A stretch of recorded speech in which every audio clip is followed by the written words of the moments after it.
Recording by Aamir film recording studio Delhi.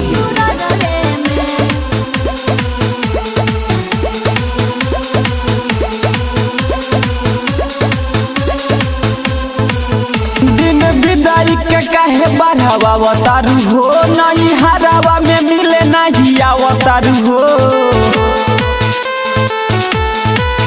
दिन विदाई के कहे बढ़ावा अवतारू हो नहीं हरावा में मिले नहीं अवतारू हो। सबके हम पे कोइले बा हमरो भतार कैसे के मिले आई सुनो ये यार बंद कोइले बा घरवे में।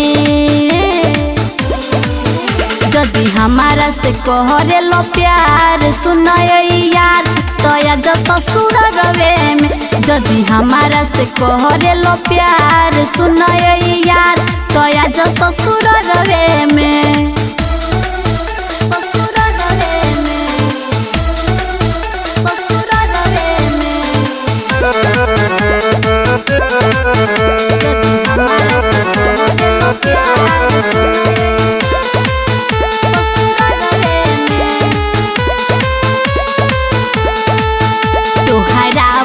हमके भरोसा बा हो भरोसा बा आओ मिल के बढ़िया मौका बा हो मौका बा। तोहरा को हमके भरोसा बा हो भरोसा बा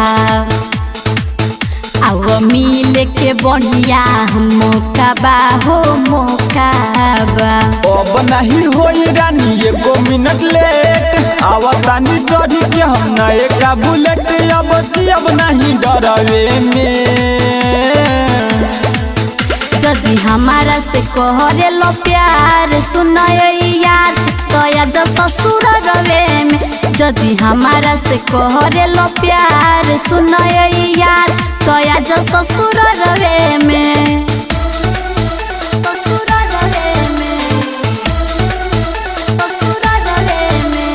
recording by Aamir film recording studio Delhi.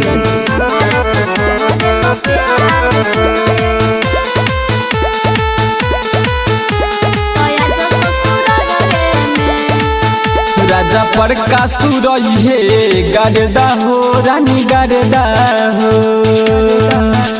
अब तो हर पूरी सब सरदा हो रानी सरदा हो। राज सलमान रही है गरदा हो रानी गरदा हो। अब तो हर पूरी सब सरदा हो रानी सरदा हो। राइटर जितेंद्र के ले ली हसा खा के कसम बोला छोड़ बना हाथ ले जाई के सोहरवे में। जदी हमारा से कहरे लो प्यार सुनो यार तया जो ससुर रवे में। जदी हमारा से कहरे लो प्यार सुनो यार तया जो ससुर रवे में। स्टूडियो दिल्ली।